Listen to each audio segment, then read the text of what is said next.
Magandang gabi po, Luzon, Visayas at Mindanao. Lalo raw idiniin ni Senadora Laila de Lima ang kanyang sarili sa disbarment case laban sa kanya. Yan, ayon kay Justice Secretary Vitaliano Aguirre II, ay matapos aminin ng Senadora na nagkaroon nga sila ng relasyon ng dati niyang driver bodyguard na si Ronnie Dayan. Sabi rin ni Aguirre, mas lumaki raw ang posibilidad na totoo ang mga akusasyon laban kay De Lima na nakinabang siya sa umano'y kalakalan ng droga sa Bilibid. Pero inamin man ng Senadora ang naging relasyon nila ni Dayan. Iginiit niyang wala siyang tinanggap na anumang ikangay drug money. Narito po ang panayam ni Maring Winnie Monsod kay Senadora Laila de Lima.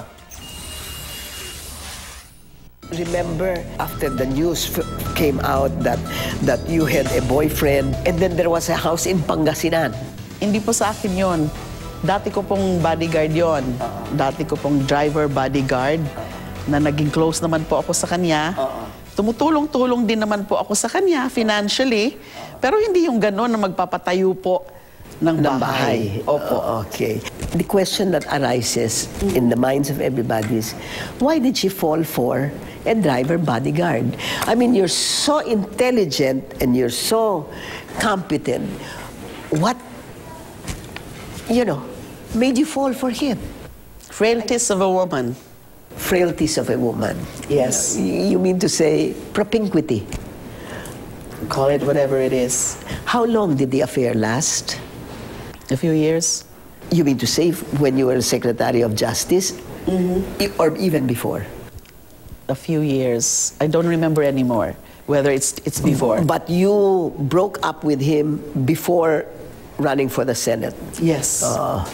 Okay, where is he now? I don't know. He's hiding. I think so. Dahil renade na nga daw yung lugar nila. Is it possible that he used you and got money from the drug, whatever?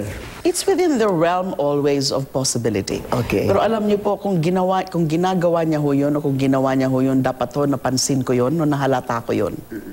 Wala. Wala pong ganon. Gwapo ba? The problem with Dayan was that he was married now. You separated, long separated. The way they were talking about it is that you were the other woman in this family relationship. He's separated from his wife for a long time. Long separated. He obviously is not of your same stature, intellectual stature, in your social stature. We became so close. That's it, because I trusted him. And syempre ano po ang loob ko. But